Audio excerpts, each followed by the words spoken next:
The yellow taxi rolled slowly past the towering Douglas firs, their branches heavy with the perpetual mist of the Tacoma suburbs. It was a strange, suffocating peace after 12 months of eating sand and dodging mortar fire in Afghanistan. But when the car crunched to a halt, the air was sucked right out of my lungs. There, staked into the center of my front lawn, was a sign that screamed in bright red letters, "Sold." And on the porch, my father and my brother Chad were clinking beer cans, laughing and celebrating on property that was supposed to be mine. My blood turned to ice, colder than any night watch in the Helmand Desert. My heart skipped a painful beat, and my hand, out of pure combat reflex, tightened around the strap of my duffel bag that still smelled of gunpowder.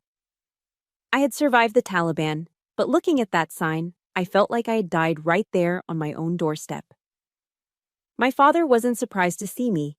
He didn't even blink. He just smirked, wearing the cruel smile of a hunter who had successfully sprung a trap. "Welcome home, Sergeant Kenya James. Or rather, welcome to the street. I sold the nest, kiddo. Chad needs to pay off some debts, and you're the big sister. You make the sacrifice." His words hit me like shrapnel. I stood there, paralyzed, wondering if the power of attorney I had left behind to handle utility bills had just turned me, a Marine returning from hell, into a homeless woman in my own hometown. I stepped out of the cab, my combat boots, still caked in the red dust of Helmand Province, grinding into the gravel of the driveway. There was no hug. No, "Thank God you're safe." Just the wet gray chill of Washington State and the stare of two men who looked at me not as a daughter or sister, but as a broken ATM. Chad, my younger brother, looked healthier than I had ever seen him. He was flush with the weight gain that comes from cheap beer and zero responsibility, fed by his unemployment checks and the stipend I wired home every month. He was sprawled out on my old leather recliner, furniture that had been dragged out of my living room and left to rot on the damp porch. He took a swig from a can of Pop's Blue Ribbon, wiping his mouth with the back of his hand. "Back early, huh?" He threw me a look that was pure dismissal. "The direct deposit hasn't even cleared yet." My father, Frank, leaned against the railing, lighting a cigarette. The smoke drifted lazily, obscuring a face that had turned into stone. "Don't stand there like a statue, Kenya. You heard me. The house is gone. You're a grunt. You're used to sleeping in dirt holes and bunkers. What does a brick-and-mortar house matter to you anyway? What does it matter?"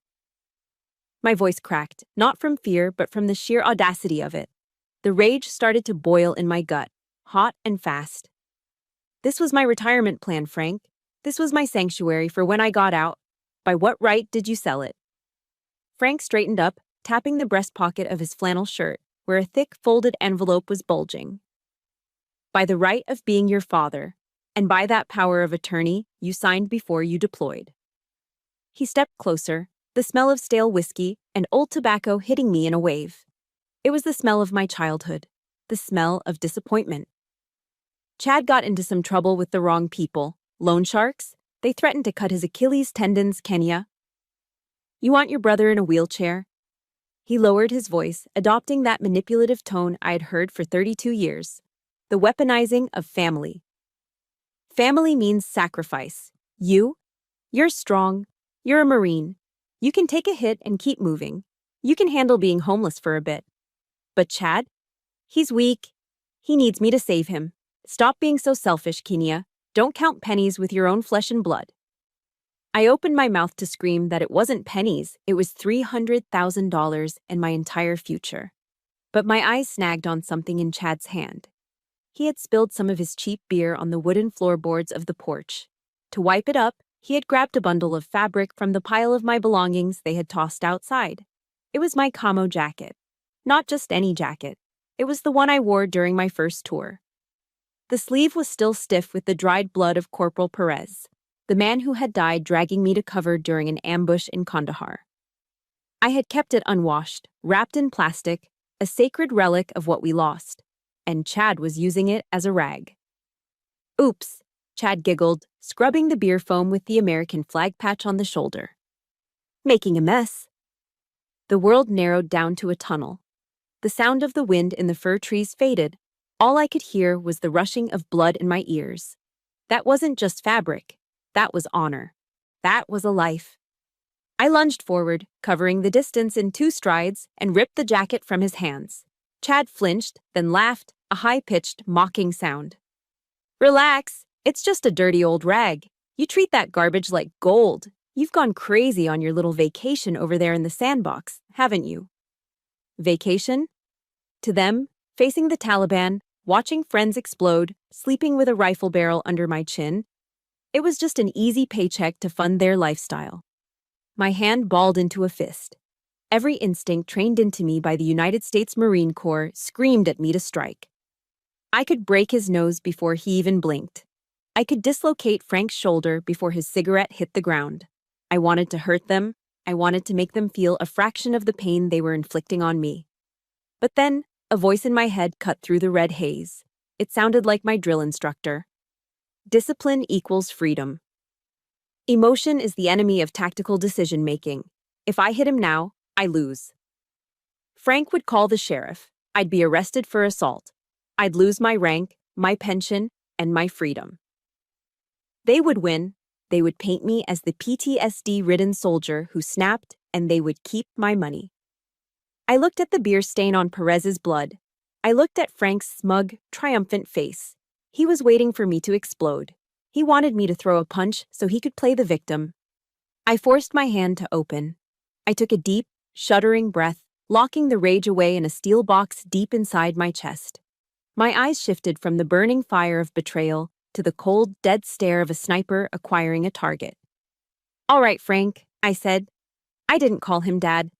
I would never call him Dad again. "You're right. I am a soldier." I carefully folded the soiled jacket and shoved it into my duffel bag. I pulled the strap up onto my shoulder, standing tall, letting my shadow fall over them. And a soldier never lets the enemy take a position without making them pay for it. Frank frowned, the smirk faltering for a second. "What does that mean? Where are you going?" "I'm not leaving, Frank," I said, my voice dropping to a whisper that cut through the damp air. "I'm just moving to a better firing position." I turned my back on them. I walked down the driveway, my boots heavy on the gravel, walking straight out into the drizzling rain of the Pacific Northwest.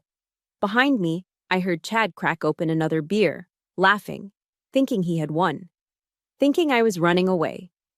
It took everything I had not to turn around and level them both, but I knew I had to be smarter. If you support Kenya's decision to fight this war legally instead of physically, please hit that like button to show you stand with her. And tell me honestly in the comments, if this was your brother using your sacrifice as a rag, could you have held back? Type justice if you want to see Kenya take them down. He had no idea. The ambush at home had caught me off guard, yes, but the battle had just begun. And unlike them, I knew how to win a war. The cold drizzle of Tacoma faded away, replaced instantly by a memory so vivid it burned my skin. 3 months ago, Helmand Province, Afghanistan. The heat was a physical weight pressing down on us at 115 degrees. It wasn't just hot, it was a suffocating, dusty oven that sucked the moisture right out of your eyes. The air tasted of diesel fumes, burning trash, and the metallic tang of fear. We had just survived a happy Thanksgiving from the Taliban. A mortar barrage that walked its way across our perimeter right as the mess hall opened. After the all-clear sounded and we did a frantic head count to make sure we still had 10 fingers and 10 toes, I sprinted for the MWR tent. My hands were still shaking, the adrenaline of the attack vibrating in my fingertips. It was Thanksgiving Day. The one day a year you pretend to the world isn't trying to kill you. We were given a 15-minute window on the satellite phone to call home. 15 minutes to remember what we were fighting for. I stood in line, dust caked in the creases of my neck, clutching that heavy black handset like a lifeline. I was desperate. I needed to hear Frank's gruff laugh. I needed to hear the background noise of the Macy's Thanksgiving Day Parade on the TV. I needed to hear Chad complaining about the turkey being too dry. I needed normal. But when I dialed, all I got was the empty, hollow rhythm of a ringtone echoing halfway across the world. Ring. Ring. Nothing. Chad didn't answer. I redialed. My heart hammered against my ribs, louder than the distant gunfire. Why weren't they picking up? It was 9 p.m. in Washington. They should be digesting pumpkin pie and watching football. Ring. Ring. The silence on the other end was terrifying. Out here, silence usually meant an IED was waiting for you. Back home, I was starting to realize silence meant something was rotting. Finally, on the 10th try, the line clicked open. Yeah. Hello? It was Frank. But his voice wasn't warm. It was impatient, breathless, and tinny through the satellite delay. Dad, it's me. It's Kenya. I shouted over the static. Happy Thanksgiving. Kenya, make it quick, kid. The connection is terrible, he snapped. I'm out at the lake, fishing with the boys. I frowned, pressing the phone harder against my ear. Fishing. It was late November in Washington. It was pitch black, freezing, and raining sideways. Nobody went fishing at night in that weather unless they had a death wish. Fishing? I asked, suspicion tightening my chest. At 9 at night? Dad, are you… And then I heard it. It was faint, filtering through the background of his end of the line, but to a trained ear, it was unmistakable. It wasn't the sound of wind or water. It was a digital, rhythmic chime. Ding, ding, ding, ding. Followed by the distinctive mechanical whir of shuffling cards and the electronic cascade of coins hitting a metal tray. He wasn't at the lake. He was at the Muckleshoot Casino. You're at the slots, I said, my voice dropping. You're gambling on Thanksgiving. Don't be ridiculous, Frank barked, defensive immediately. You've been in the sun too long. You're hearing things. Look, this call is costing a fortune. I gotta go. Don't get shot. Click. He hung up. He hung up on his daughter, who was 7,000 miles away in a combat zone, because he wanted to get back to his game. He was worried about the few dollars the call might cost, while I was worried about surviving until sunrise. That night, sleep was impossible. I lay in my sleeping bag, staring at the canvas roof of the tent, reciting Psalm 23 in my head just to keep my breathing steady. Yea, though I walk through the valley of the shadow of death, I will fear no evil. But the evil wasn't outside the wire. It was back home. I pulled out my smartphone. We didn't have cell service, but we had a slow, intermittent Wi-Fi connection near the command post. I logged into my email. A notification from my credit monitoring service, something my commanding officer had practically forced us all to sign up for, was sitting at the top of my inbox. The subject line was red. Alert. Unusual credit activity. Mortgage payoff inquiry. Initiated. My blood ran cold. Mortgage payoff? Why would anyone be inquiring about paying off my house? I had a 30-year fixed rate. I was making payments automatically. Then it hit me. The power of attorney. The piece of paper I had signed and left with Frank so he could handle emergencies, like a burst pipe or a tax issue. I had given him the legal authority to act in my name. He wasn't just gambling with his pension. He was putting my house on the roulette table. The next morning, I risked a sprint across the open compound to the metal shipping container that served as the JAG office, the Judge Advocate General. Lieutenant Miller looked like he hadn't slept in a week. Piles of paperwork surrounded him like sandbags. He took off his glasses and rubbed his eyes as I showed him the email and explained the phone call. Sergeant James, Miller sighed, leaning back in his creaking chair. I wish I could say this is rare, but half the battle out here is fighting the enemy. The other half is fighting the family members who treat your deployment pay like a winning lottery ticket. He looked me dead in the eye. You have to prepare yourself. That power of attorney is a double-edged sword. You gave him the weapon he's using against you. So I can't do anything? I asked, my fist clenching. I just have to let them sell my home while I'm stuck here? No, Miller said, his voice sharpening. You bought that house with a VA loan, right? Yes, sir. That's your ace in the hole, Miller said, tapping the desk. VA loans have federal protections. If he sells that house without disclosing your active duty status, he's committing federal fraud. But you need proof. You need to let him hang himself with his own rope. He leaned forward, his voice dropping to a tactical whisper. Don't call him and scream. Don't tip him off. If he knows you know, he'll hide the money. You need to go silent. Silent as a submarine, Sergeant. Document everything. Save those emails. And when you get home, you surface and you fire. I walked out of that container into the blinding Afghan sun. I felt a cold resolve settling in my gut, heavier than my body armor. I was walking through the valley of the shadow of death, but I wasn't afraid anymore. I was just waiting for the right moment to strike back. I arranged the meeting at Rusty's, a roadside diner on the outskirts of Tacoma that smelled of burnt bacon grease, stale cigarette smoke, and bad life choices. It was the kind of place where deals were made in hushed tones over chipped ceramic mugs. I arrived 10 minutes early, securing a booth in the back corner. I wanted to watch him walk in. Benson, the real estate agent whose name was plastered all over the sale documents I'd pulled from the county clerk's office, arrived 15 minutes late. He was exactly what I expected.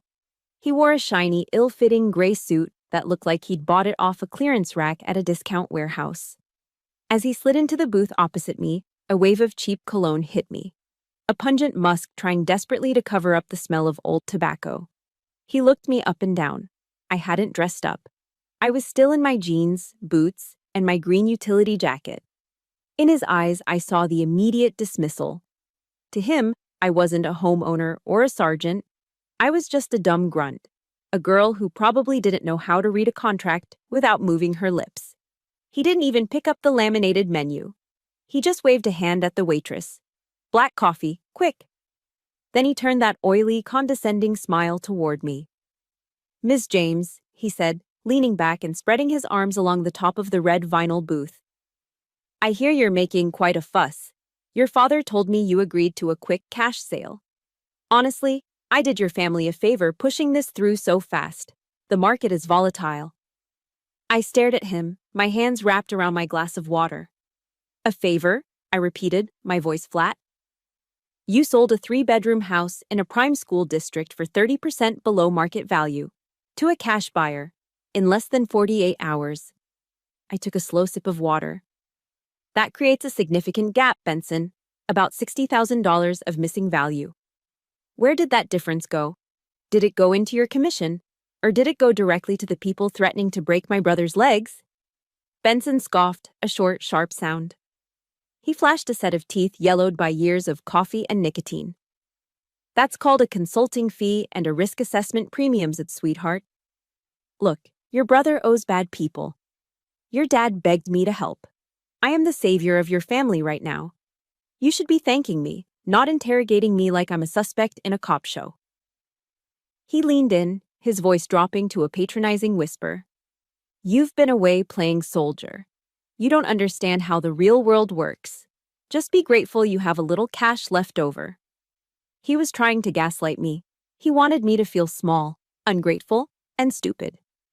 It was a tactic that probably worked on desperate civilians, but he forgot who he was talking to. I reached into my bag. I didn't rush. My movements were deliberate, calculated, and smooth. First, I pulled out a thin manila folder and placed it on the sticky table. Then, I pulled out my Glock 19. I didn't point it at him. I didn't wave it around. In Washington state, open carry is perfectly legal if you have the permit, which I did.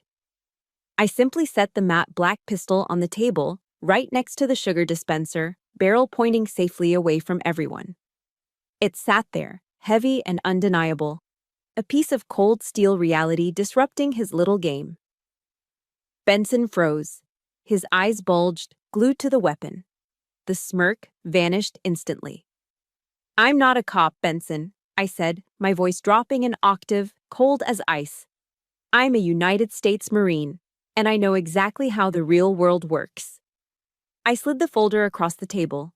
He didn't touch it. He was too busy sweating. Open it, I commanded. He obeyed, his fingers trembling. Inside was a single sheet of paper with a government seal. That is my certificate of eligibility, I explained, leaning forward. That house was purchased with a VA loan. A loan guaranteed by the Department of Veterans Affairs. I watched the realization dawn on him. He wasn't stupid, he was just corrupt. And he knew exactly what that meant. You processed a title transfer on a property secured by the federal government without obtaining a waiver from the active duty service member. I continued, reciting the regulations I had memorized in the JAG office back in Helmand. Do you know the difference between civil fraud and federal mortgage fraud, Benson? He tried to swallow, but his throat was dry. Civil fraud gets you sued, I said, tapping the table near the gun. Federal fraud gets you an FBI investigation and 10 years in a federal penitentiary. You didn't just cheat me, you cheated the United States government. Benson's face went gray. He knocked his coffee cup over with his elbow, brown liquid splashing onto his cheap trousers, but he didn't even notice the burn. He looked like a rat trapped in a corner, scanning for an exit that wasn't there. No, he stammered, his voice shaking. I didn't know. The paperwork. Your dad said. My dad said what? I pressed, my eyes locking onto his. What did Frank tell you that made you think you could bypass federal law? Benson looked at me, then at the gun, then back at me. He was terrified, and in his terror, the truth spilled out, ugly and raw. He told me to just push the papers through, Benson whispered. He said not to worry about the signature. Why? Benson gulped, tears of panic forming in his eyes. He said, Frank said, just sell it. Kenya is over in that hellhole. Bombs are dropping every day. She's gonna die in Afghanistan anyway. Nobody will ever know. The noise of the diner, the clatter of plates, the sizzling of the grill, the murmur of conversations seemed to vanish. The world went silent. A coldness spread from the center of my chest, freezing my blood. He said, Benson continued, his voice barely audible. He told me to liquidate the asset before we got the death notification. He said it was better to have the cash now than wait for probate. I sat back against the vinyl booth.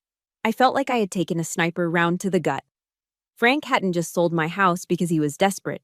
He hadn't just stolen from me. He had bet against my survival.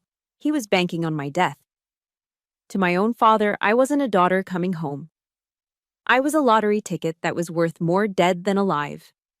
I looked at Benson, a pathetic, greedy little man who was just a pawn in my father's monstrous game. I picked up my Glock and slid it back into my holster. You're going to fix this, Benson, I said, standing up. You're going to freeze that money, or I will bring the entire weight of the federal government down on your head. I walked out of the diner without looking back, leaving him shivering in a puddle of spilled coffee. But as I stepped into the gray parking lot, I realized the gun hadn't protected me from the one bullet that mattered.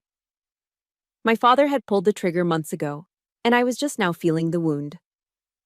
I left the diner with Benson's confession ringing in my ears like tinnitus, heavy and disorienting. I couldn't bear to drive back to the house, my house, and see Frank and Chad living their parasitic lives in my living room. I couldn't look at them without wanting to scream, and I knew screaming wouldn't get my property back. Instead, I drove the rented pickup truck to a gravel turnout near a construction site a few blocks away. I reclined the seat, pulled my whoopee, the poncho liner I'd kept from my gear, over my chest, and tried to sleep. It was freezing, the damp Washington cold seeping through the glass. But I was used to sleeping in worse places. At least here, no one was shooting at me. Or so I thought. A sharp rap on the window jolted me awake just as the gray dawn was breaking. My hand flew to my waistband out of instinct, but then I saw him. It wasn't a cop, and it wasn't a threat. It was Mr. Halpern. He lived in the Rambler directly across the street from my house. He was pushing 75, a man built of gristle and bone, with a posture that was still ramrod straight despite a noticeable limp in his left leg. He was wearing his faded Vietnam veteran ball cap, the one with the silhouette of the 3 soldiers on it. I rolled down the window, the cold air rushing in. Sergeant James, he said. He didn't call me Kenya. He didn't call me kid. He used my rank. My father hadn't done that once. Mr. Halpern, I rubbed the sleep from my eyes. I'm sorry, I just needed a place to... Don't you dare apologize. He cut me off, his voice gravelly but kind. And don't you dare sleep on the street like a vagrant in your own neighborhood.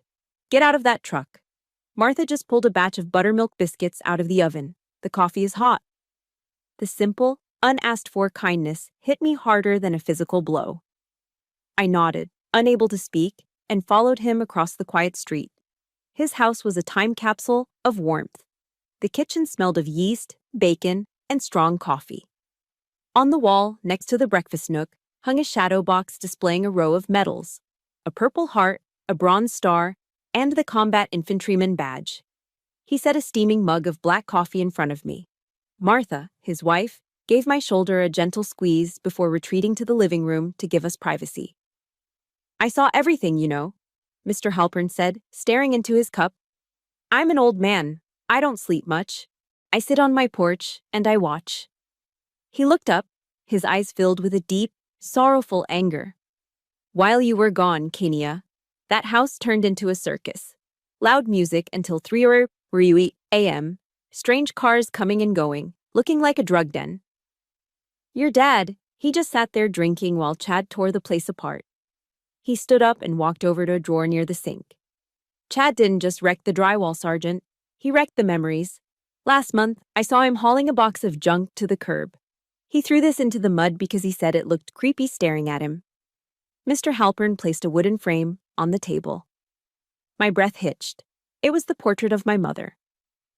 The one taken just before the cancer got bad. She was smiling, wearing her Sunday best. It had been on the mantle for 10 years. Chad had thrown Mom in the mud. I reached out, tracing the glass. Mr. Halpern had cleaned it. There wasn't a speck of dirt on it. He had rescued her when my own blood had discarded her. There's something else, Halpern said, his voice hardening. He pulled an old, scratched tablet from the counter. I have a Ring camera on my front door. It picks up audio pretty well when the wind is right. This was from a week ago. He pressed play. The video was grainy, shot in the green hue of night vision. I saw Chad on my front porch, practically on his knees, sobbing. They're gonna hurt me, Dad. You gotta help. Chad's voice whined through the tiny speakers. Then Frank stepped into the frame. He put a hand on Chad's shoulder. And then I heard the words that would haunt me for the rest of my life. Don't cry, son. I'll sell the house. I'll fix it. But what about Kenia? Chad blubbered. It's her house. Frank laughed. It was a dismissive, ugly sound. Kenia, she's a grunt. She sleeps in dirt holes for a living. Her skin is thick. She's used to suffering. She can handle being homeless for a while. She's tough. But you? You're my golden boy, Chad. You're sensitive. I'm not going to let you suffer. I'll sacrifice her comfort for your safety any day. The video ended. I sat there, frozen. My hands gripped the ceramic mug so hard my knuckles turned white, but I couldn't feel the heat. She's used to suffering. That was his justification. Because I had worked hard, because I had endured Marine Corps boot camp, because I had survived war. I deserved to lose everything. My strength wasn't something he was proud of. It was the excuse he used to exploit me. I was being punished for being competent. A tear slid down my cheek. I didn't wipe it away. Mr. Halpern reached across the table. His hand, covered in liver spots and scarred from a war fought 50 years ago, covered mine. His grip was shaking, but strong. When I came back from NAM in '72, he said softly, I walked through the airport in San Francisco. A college kid spat right in my face, called me a baby killer. I thought that was the worst pain a man could feel, to serve your country and be hated for it. He looked me dead in the eye, the bond between warriors bridging the gap of half a century. But watching your father do that to you, watching your own blood spit on your sacrifice, Kenia, that is a pain no soldier should ever have to carry. He squeezed my hand. Don't you let them win, Sergeant. This country might owe us a lot of things we'll never get. But that family of yours, they owe you justice. You take back what's yours. He tapped the tablet. I saved the video. I'll testify. I'll stand right next to you in court. I looked at the picture of my mother, then at the old soldier who had treated me with more dignity in an hour than my father had in a lifetime. The crushing loneliness that had been suffocating me since I stepped out of the taxi began to lift. Thank you, sir, I whispered. I wasn't alone anymore. And now, I had the ammunition I needed to end this war. I walked into the Pierce County Sheriff's Department wearing my dress blues. I had spent an hour ironing the midnight blue coat and the sky blue trousers with the red blood stripe running down the leg. I polished the brass buttons until they gleamed under the harsh fluorescent lights of the precinct lobby. I wasn't walking in there as Kenia James, the heartbroken daughter sleeping in a rental truck. I was entering as Sergeant James, United States Marine Corps. I needed them to see the rank, not the victim. The lobby smelled of floor wax and stale coffee. A deputy buzzed me through the security gate, his eyes widening slightly at the sight of the uniform. He led me to a cramped office in the back, where Lieutenant Donahue was buried behind a mountain of paperwork. Donahue was a middle-aged man with bags under his eyes and the weary posture of a cop who had seen too many domestic disputes turn violent. He gestured for me to sit, picking up the file I'd submitted earlier. He flipped through the pages: Benson's confession, the copy of the power of attorney, and the printout of the sale contract. He didn't look impressed. He looked tired. "Sergeant James," Donahue sighed, tossing the file onto his desk. "I appreciate your service, really. And I understand you're upset. But I'm going to be honest with you. This is a civil matter." The words landed like a dull thud. It was exactly what I had feared. "Civil matter?" I repeated, keeping my voice level. "Your father had a valid power of attorney," Donahue explained, rubbing his temples. "He had the legal authority to sell the property. If you think he misused the funds, you can sue him in civil court. But that takes years. And frankly, if the money's gone, it's gone. We can't arrest a man for making bad financial decisions with permission you gave him. We don't interfere in family squabbles unless someone throws a punch." He was trying to pass the buck. He wanted to push this off his desk and onto a lawyer's pile so he could go back to his coffee. I didn't blink. I didn't raise my voice. I just reached into my leather portfolio and pulled out my silver bullet. "You're mistaken, Lieutenant," I said, sliding a single document across the metal desk.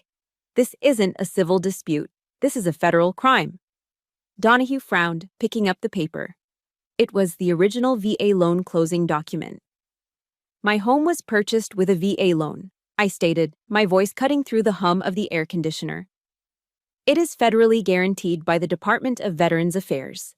Under the law, any transfer of title while the service member is deployed requires specific affidavits regarding occupancy." I pointed a gloved finger at the signature line on the copy of the sale deed Benson had processed. My father and the real estate agent Benson falsified a residency affidavit. They certified to the federal government that I was present and occupying the home, or that I had waived my rights under the Service Members Civil Relief Act. I did neither. I was in Helmand Province. I leaned forward, locking eyes with him. "They didn't just steal my house, Lieutenant. They defrauded the United States government. They lied on federal forms to liquidate a protected asset. Are you telling me the Pierce County Sheriff's Department refuses to process a clear case of bank fraud and conspiracy against a deployed Marine?" The air in the room changed instantly. The weariness in Donahue's face vanished, replaced by a sharp alert. He knew exactly what federal fraud meant. It meant the FBI. It meant press conferences. It meant a scandal if he ignored it. "Wait here," Donahue said. He stood up abruptly, grabbing the phone on his desk and turning his back to me. I sat in silence, my spine straight, listening to the one-sided conversation. "Yeah, District Attorney. Yes, she's here now. No, it's a VA loan. Yep. Fraudulent affidavit. Okay, I understand." 10 minutes later, Donahue hung up. He turned back to me, his expression grim. "The DA is willing to move forward," he said, his voice heavy. "Because of the federal implications and the amount of money involved, over $300,000. This is a Class B felony. We have enough probable cause with the documents you provided to issue immediate arrest warrants for Frank James and Chad James." He paused. He walked around the desk and leaned against it, looking down at me not as a cop, but as a father. "But Kenia, look at me. Are you sure?" I looked up. "Once I sign this warrant," Donahue said softly, "there is no going back. Your father is going to be handcuffed. He's going to be booked into county jail. He'll have a felony record. He'll lose his voting rights, his reputation, everything. This destroys the family. Are you absolutely certain you want to do this to your own dad?" The room went silent. The second hand on the wall clock ticked loudly. Tick, tick, tick, like a bomb counting down. I thought about the welcome home I got. I thought about the sold sign. I thought about Chad wiping beer with Corporal Perez's blood. But mostly, I thought about what Benson told me in the diner. He said she's gonna die in Afghanistan anyway. My father hadn't just made a financial mistake. He had bet on my death. He had cashed in my life before I was even in the ground. That wasn't family. That was a predator. "Family," I whispered. "Lieutenant, the man you're talking about died the moment he signed that deed." I picked up the black ballpoint pen from his desk. My hand didn't shake. My heart didn't flutter. I felt a cold, metallic calm settle over me. "He didn't hesitate to sell my shelter to save his son," I said, my voice steady and cold. "I won't hesitate to protect my honor." I signed my name on the bottom line of the criminal complaint. The ink flowed dark and permanent on the white paper. Kenya James. I capped the pen and set it down with a click that sounded like a gunshot in the quiet office. "Do it, Lieutenant," I said, standing up and smoothing my uniform. "He killed the daughter in his heart months ago. I'm just burying her." Donahue nodded slowly, picking up the paper with a newfound respect. He reached for his radio. "Dispatch, this is Donahue. Prepare a unit for a warrant service at 42 Bories New 9 Cedar Street. 2 suspects, fraud and conspiracy." The radio crackled back a confirmation. The wheels of justice had started turning, grinding forward to crush everything in their path. And I was the one driving the machine. I pulled the rental truck up to the curb of my childhood home, cutting the engine. But the silence didn't last. Before I even opened the door, I could hear the screaming. I hadn't come alone, or rather, I had coordinated my assault. Emily, the young woman who thought she had bought my house, was already standing on the porch. She was shaking, clutching a sheaf of papers in one hand and her phone in the other, tears streaming down her face. "You lied to me!" Emily screamed, her voice shrill with panic. "The bank just called. They froze the escrow account because of a fraud alert. They said the title isn't clean. Give me my deposit back right now." Frank and Chad were in the doorway, looking like deer caught in headlights. They weren't dressed for a casual evening at home. They were wearing heavy coats. Behind them, sitting right inside the foyer, I saw 3 large suitcases packed and zipped. They were running. They knew the money had frozen, and they were trying to bail before the consequences caught up with them. Frank was trying to shush Emily, his hands waving frantically. "Now hold on, sweetheart, it's just a clerical error. We can fix this." "It's not an error," I shouted, stepping out of the shadows of the fir trees. Frank froze. Chad dropped the duffel bag he was holding. "Kenia?" Frank whispered, his face draining of color. "It's over, Frank," I said, walking up the driveway. "The bank didn't freeze the money because of a glitch. They froze it because I told them to." Before Frank could respond, the night was ripped apart. Blue and red lights exploded against the wet siding of the house, blindingly bright. The wail of a siren pierced the quiet suburban air, a sound that made neighbors' porch lights flick on all down the street. 2 sheriff's department cruisers screeched to a halt behind my truck, boxing everyone in. Panic took over. Chad, realizing the walls were closing in, did exactly what I expected a coward to do. He bolted. He shoved past our father and sprinted toward the side gate, heading for the backyard alley. "Runner!" I yelled, though I didn't need to. A deputy was already waiting in the shadows of the side yard. He stepped out, flashlight beam hitting Chad squarely in the face. "Police! Get on the ground! Now!"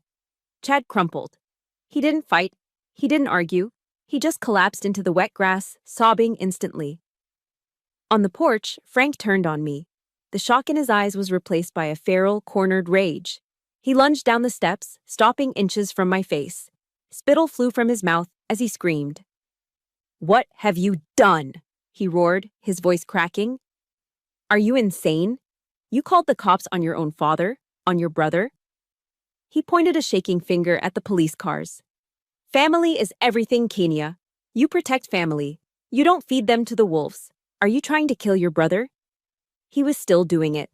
Even now, with the flashing lights illuminating his crime, he was trying to use the shield of family to deflect the blame. I didn't flinch. I stood at parade rest, my back straight, my expression carved from stone. I looked him up and down, this man who used to terrify me, who used to control my entire world. Now, he just looked small. Family, I repeated, my voice calm and deadly quiet amidst the chaos. Family doesn't leave their own behind on the battlefield, Frank. But you left me to die in Afghanistan so you could cash out my life insurance. You didn't protect me. You sold me. Lieutenant Donahue stepped onto the driveway, flanking Frank. He wasn't the tired desk cop anymore. He was all business. Frank James, Donahue announced, his voice booming.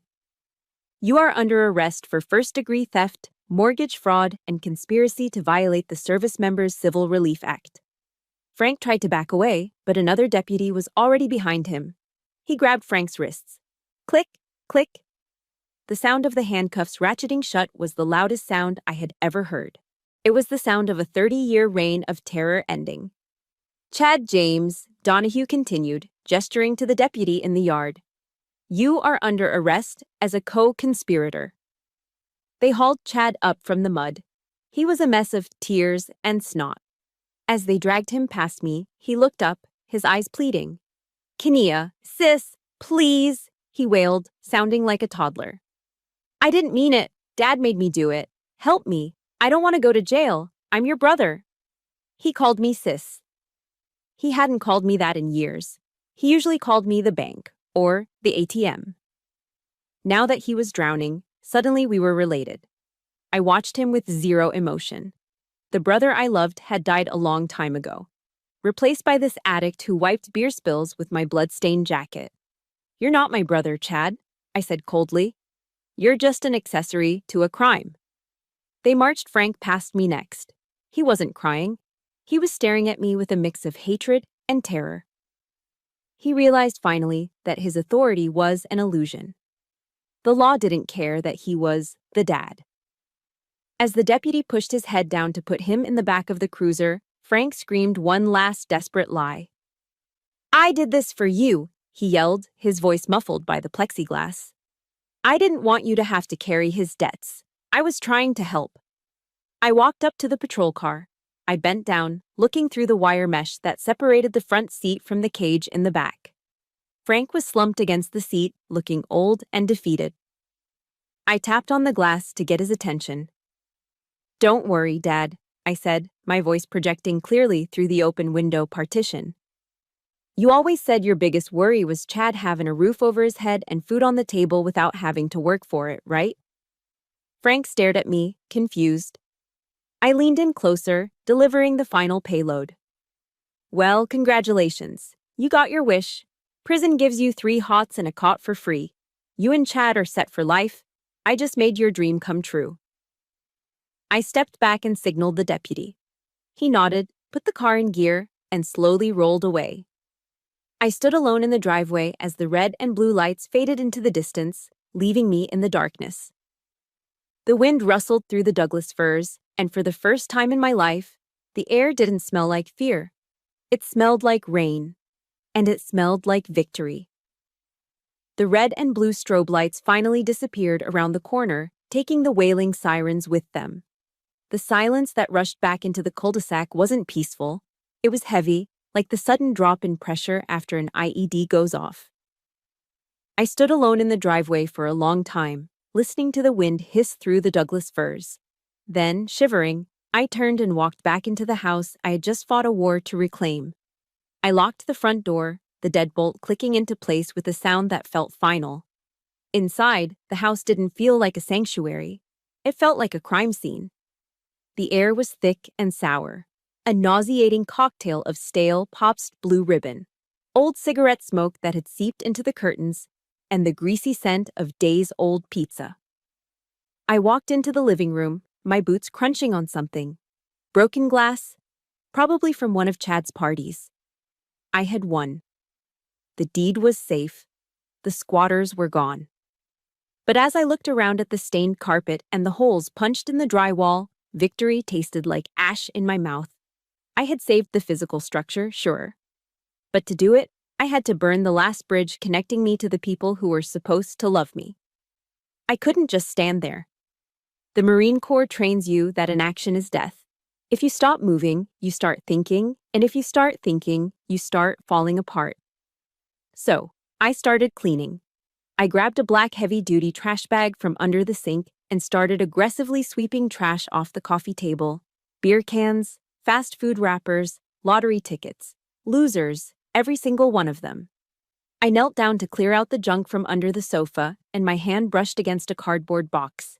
It was an old Nike shoebox, covered in a thick layer of dust. I pulled it out. It was heavy. I sat back on my heels and lifted the lid. My breath hitched in my throat. Inside were letters, dozens of them. I recognized the handwriting immediately. It was mine. There were envelopes with postmarks from Camp Leatherneck, Helmand Province. Envelopes from Camp Hansen, Okinawa. Envelopes from 29 Palms, California.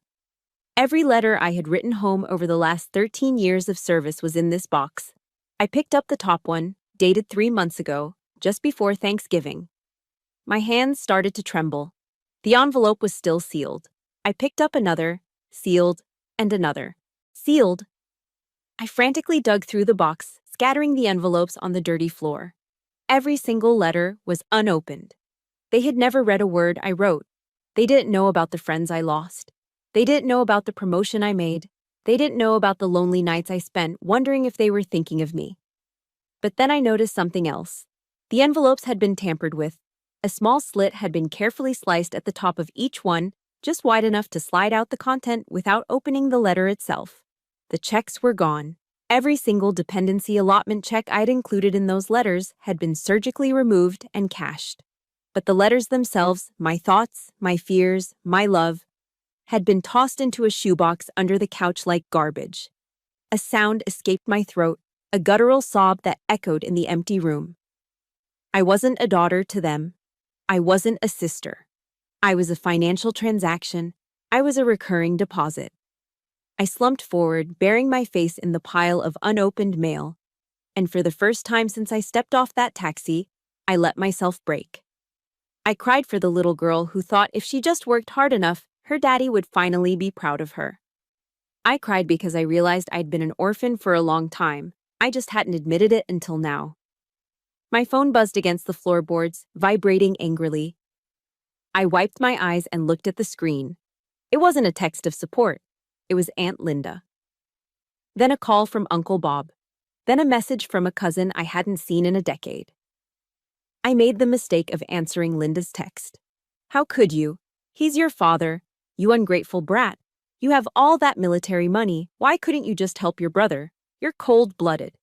The Marines turned you into a robot. The flying monkeys. That's what the base psychologist called them. The enablers who fly around doing the narcissist's bidding. Not one of them asked if I was okay. Not one of them asked why I was homeless. Not one of them asked where my money went. In their eyes, I was the strong one, so I was obligated to suffer.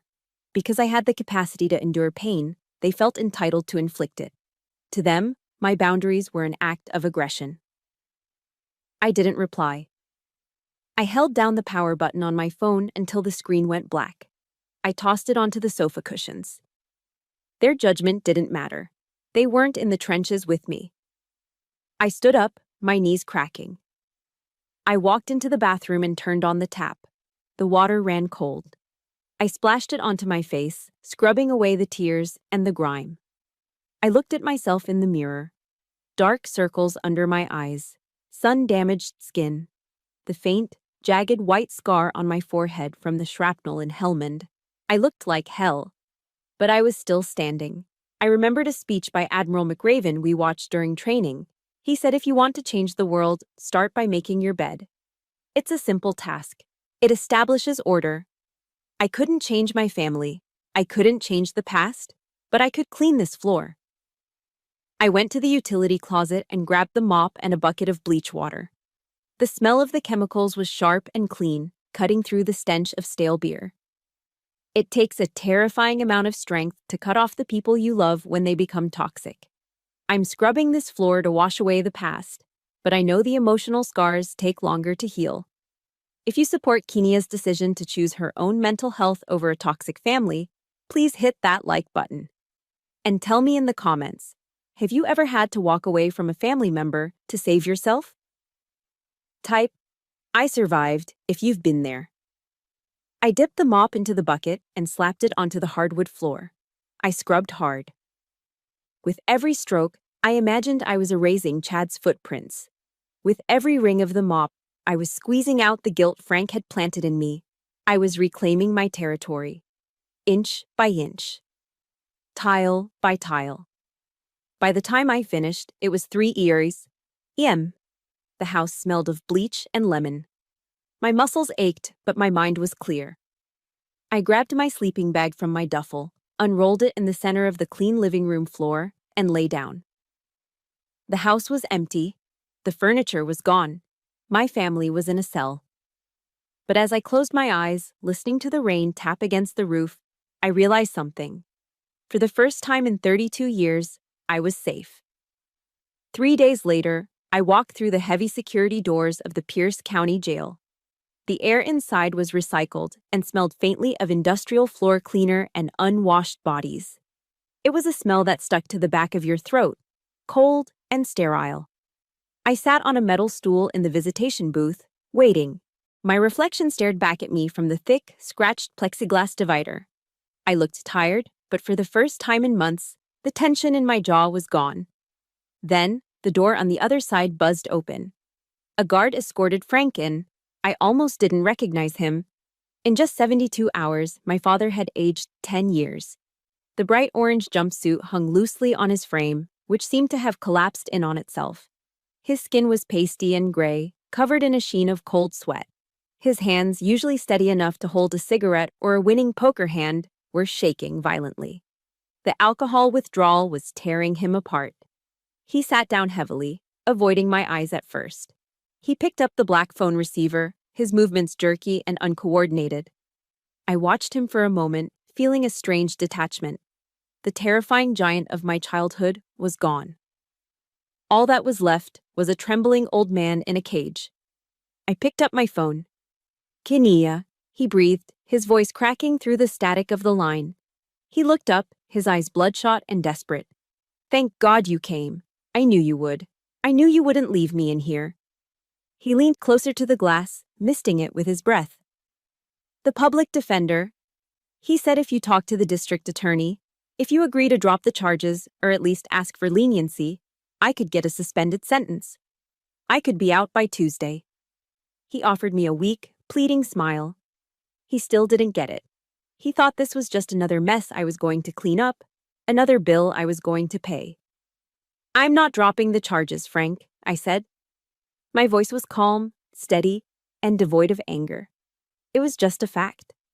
Frank's smile vanished. What? But I'm your father. I didn't come here to bail you out, I continued. I came here for one thing. I want to know why. He blinked, confusion clouding his eyes.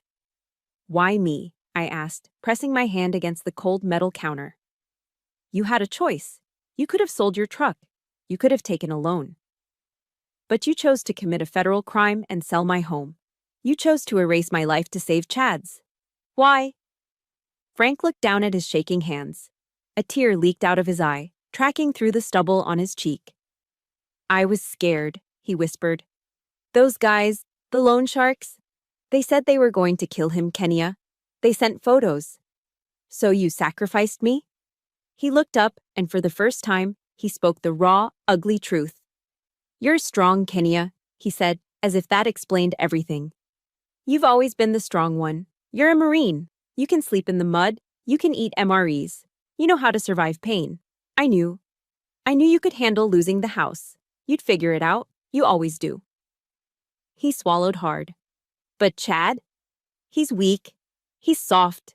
He couldn't survive that. I had to protect him because he can't protect himself. I thought you would understand. I thought you could take the hit for the team. The words hit me like a physical blow to the chest. I felt the air leave my lungs. Because I was strong. That was my crime. That was my sin.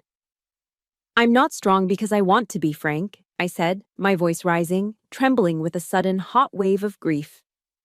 I'm strong because you forced me to be. I leaned into the glass, staring right into his soul. Mom died when I was 10 years old. While you were falling apart, while you were coddling Chad, who cooked the dinner? Me. Who did the laundry? Me. Who bandaged my own knees when I fell off my bike because you were too busy worrying if Chad had the sniffles? Me. Tears pricked my eyes, but I refused to let them fall. I joined the Marines to escape this house. I fought in a war to build a future. And you punished me for it? You punished me for being competent. You punished me for not being a failure like him? Frank began to sob, his shoulders heaving. I'm sorry, baby. I'm so sorry. I love you. I slammed my hand against the partition, making him flinch. Don't you dare say that. You don't love Chad. You crippled him by never letting him grow up. And you don't love me. You love my paycheck. You love that I fix things. You love my wallet. Please, he moaned. Please don't leave me here. I'll die in here. I stood up. I straightened my jacket, smoothing out the wrinkles. I looked at the man who had given me life, and then stolen it away piece by piece. You need to learn the one lesson you never taught your son, Frank, I said softly. Consequences. Kenya, he screamed, panic taking over. Jail is the best thing that could happen to you, I said. You're safe here, you're sober here. And for the first time in your life, you have to face what you've done. No, Kenya, don't hang up. I looked at him one last time. I didn't feel hate. I didn't feel anger. I just felt finished. Goodbye, Frank. I hung the receiver back on the hook. It clicked into place, severing the connection instantly. His mouth was still moving, screaming silent words behind the soundproof glass, but I couldn't hear him anymore. I turned my back on him. I walked toward the heavy steel door. I pushed it open and stepped out of the jail, into the parking lot. The rain had stopped. The clouds were breaking apart, and a shaft of pale winter sunlight was hitting the pavement. I took a deep breath. The air tasted clean. It tasted like freedom. I had walked in there carrying the weight of a lifetime of abandonment. I walked out carrying nothing but my own future. The anchor was gone. I was finally, truly, free. I spent the next 7 days erasing them. It wasn't just about cleaning, it was an exorcism. I went to the hardware store and bought 5 gallons of Arctic white paint. I needed something stark, something clean, something that would cover the nicotine-stained yellow that Frank had allowed to seep into the drywall over the years. I rolled the paint over the walls with a vengeance, back and forth, up and down. With every stroke of the roller, the smell of stale beer and old cigarettes was suffocated by the sharp, fresh scent of latex primer. I was taking my space back, inch by inch, square foot by square foot. The hardest part was the living room. Frank's old leather recliner, the throne from which he had issued his manipulative commands, sat in the center of the room. It was cracked, smelling of sweat and cheap whiskey. I didn't donate it. I dragged it out to the curb myself, heaving it onto the wet pavement like I was disposing of a dead beast. I watched the garbage truck crush it the next morning with a grim sense of satisfaction. By Friday, the house echoed. It was empty, but it was clean. That afternoon, a car pulled into the driveway. I tensed up, my hand instinctively reaching for the phone to dial 911. But then I saw who it was. It was Emily, the woman who had almost bought my house, the woman whose dreams Frank had tried to steal along with my money. She walked up the porch steps, holding a Tupperware container. She looked hesitant. "Kenaya," she called out. I opened the door, wiping paint from my hands. "Emily, I didn't expect to see you." "I wanted to stop by," she said, offering a shy smile. "My bank called. The fraud department released my down payment this morning. Because of your affidavit and the police report, I got everything back, every cent." She held out the container. "I baked this. It's apple pie. My grandmother's recipe. I figured you might need something sweet after everything you've been through. I took the pie, feeling its warmth through the plastic. You're not angry. I ruined your purchase. You saved me from a nightmare, Emily corrected me. You're brave, Kenia. Most people would have just rolled over. Thank you. That evening, the clouds broke, and the rare Pacific Northwest sun bathed the backyard in a golden glow. I decided to break in the new grill I'd bought to replace the rusted one Chad had destroyed. I invited Mr. Halpern from across the street. He hobbled over, looking sharper than usual in a clean flannel shirt, carrying a six-pack of a local IPA from a microbrewery in Seattle. Thought you might need a cold one that doesn't taste like dishwater, he winked, referencing the cheap swill my father used to drink. Emily stayed too, bringing her 6-year-old daughter, Sophie. We sat on the back deck, the smell of charcoal smoke and sizzling burgers filling the air. It was such a quintessential American scent, the smell of summer, of safety, of home. But I hadn't smelled it in this yard for over a decade. Mr. Halpern sat in a lawn chair, nursing his beer, telling stories about his time in boot camp back in '68. They were funny stories, self-deprecating and warm, lacking the bitterness that usually coated my father's words. Emily laughed, her daughter chased fireflies near the fence line, and I flipped the burgers. I looked around the circle, an old war veteran who lived across the street, a young mother I'd met in the middle of a crime scene, and me. We shared no blood. We shared no last name. But as I passed a plate of food to Mr. Halpern and he looked me in the eye and said, "Thanks, Sergeant," I felt a warmth in my chest that had nothing to do with the grill. This was family. Family wasn't about DNA. It was about the people who showed up. It was about the people who respected you. My phone buzzed in my pocket. It was an email from the district attorney's office. I stepped away from the party for a moment to read it. The preliminary hearing was over. The judge had accepted the plea arrangement. Chad was being remanded to a state-run drug rehabilitation facility for 18 months. Mandatory inpatient treatment. If he left, he went straight to prison. Frank received a 3-year suspended sentence and 500 hours of community service. But the part that made my shoulders finally drop was the final line. Permanent restraining order granted. 5 years. No contact permitted. Frank had lost his power of attorney. He had lost his control over my finances, and he had lost the right to step foot on this property. I wasn't happy exactly. You can't be happy about putting your father in the system. But I felt a profound sense of peace. Chad was finally getting the help he actually needed, detox and discipline, instead of the enabling he wanted, and Frank was finally facing consequences. I slipped the phone back into my pocket. I didn't need to reply. It was done. "Kenia," Emily's daughter called out, "can I have a hot dog?" "Coming right up," I smiled. And it was a real smile. It didn't hurt my face. I walked back to the group, grabbing my beer from the railing. I raised the bottle. "To what?" Mr. Halpern asked, raising his own. I looked at the freshly painted white siding of my house. I looked at the Douglas firs swaying in the wind. I looked at the people who treated me with dignity. "To new beginnings," I said. We clinked bottles. The glass rang out. A clear, bell-like sound that replaced the memory of the slamming jail cell door. I took a sip of the cold, bitter IPA. It tasted fantastic. I took a deep breath of the cool Tacoma air, filling my lungs without fear of what I might smell or hear next. I was home. I was alone in terms of bloodline, but looking at my motley crew of a new family, I knew I wasn't lonely. I had fought the hardest battle of my life right here on this plot of land, and I had survived. Sunday morning broke over Tacoma with a crisp, biting clarity that you only get after a week of heavy rain. The sky was a piercing blue, washed clean of the gray mist that usually clung to the Pacific Northwest. I stood in my bedroom, looking at the uniform laid out on the bed. It wasn't my dress blues this time. It was my utilities, the Marpat Digital Camouflage camis. I didn't have to wear them.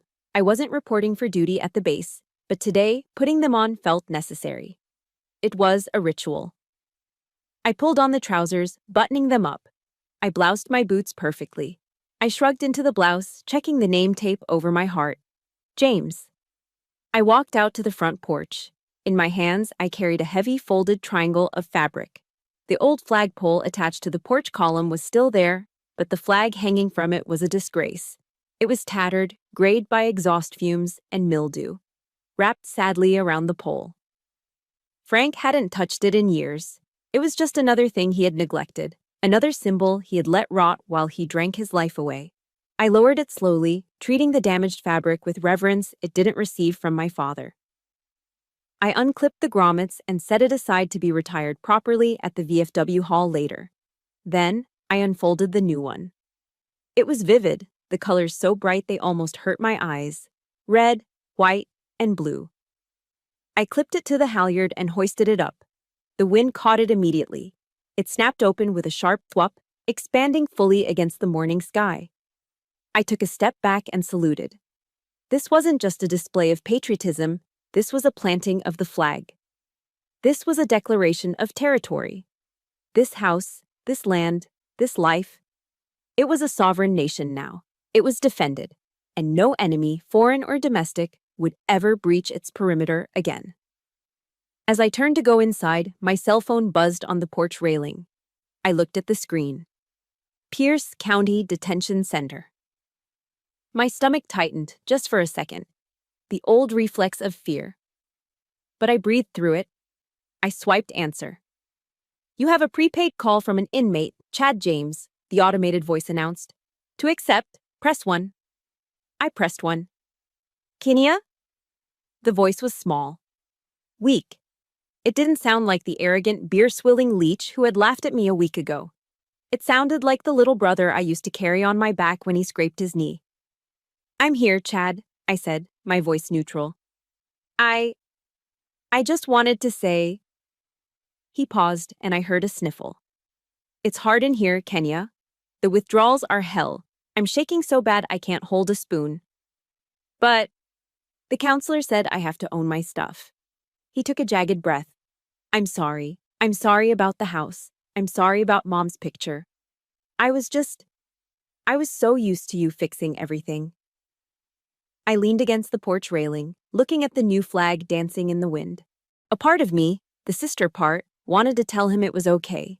Wanted to promise him I'd put money in his commissary account so he could buy candy bars. But that was the old Kenya. That was the enabler. Thank you for the apology, Chad, I said firmly. I accept it. Is there any way you could maybe visit, or send a little cash, just for phone cards? He asked, the old begging tone creeping back in. No, Chad.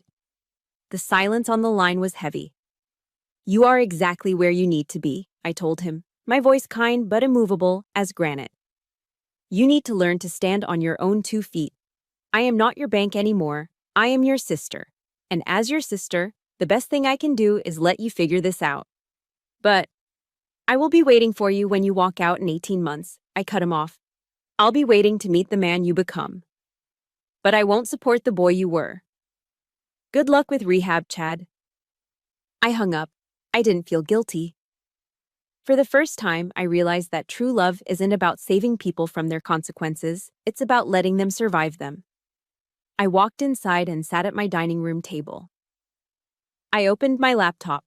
The cursor blinked on a blank white page. I cracked my knuckles and began to type.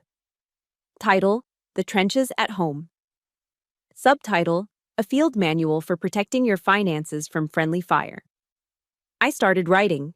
I wrote about the power of attorney trap.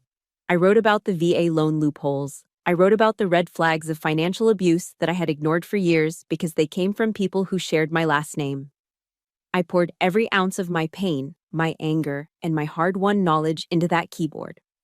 I wasn't just venting. I was drafting a map for the next soldier who came home to an ambush. I pictured a young corporal somewhere, maybe deployed in Okinawa or Syria, reading this and deciding to check his credit report tonight. I was turning my scars into armor for someone else. Hours passed. By the time I hit publish, the sun was high in the sky. I closed the laptop. My mission was complete. I grabbed a fresh cup of coffee and walked back out to the porch. The neighborhood was quiet. Mr. Halpern was across the street, watering his hydrangeas. He saw me, tapped the brim of his hat, and gave me a thumbs up. I took a sip of the hot coffee, letting the steam warm my face. General James Mattis once said, "There is no better place than to live among American soldiers." He meant that there is safety and honor in the brotherhood of arms. And he was right. But I had learned a harder lesson. I learned that sometimes the fiercest war isn't fought in the mountains of Afghanistan. It's fought in your own living room. And the most dangerous enemy isn't the one holding an AK-47, but the one holding a hug that turns into a shackle. I looked up at the flag, snapping proudly above me. There is a verse in the Bible that says, "And ye shall know the truth, and the truth shall make you free." I used to think that meant religious truth. Now I knew better. It meant the truth about who people really are. It meant the truth about your own worth. Frank and Chad had tried to bury me, but they forgot that I was a seed.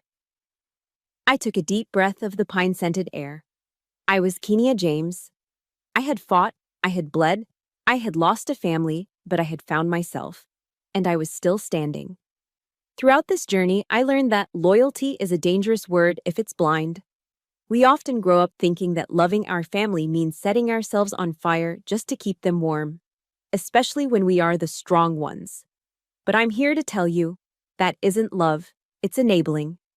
The most valuable lesson I can pass on to you is that your boundaries are not walls to shut people out.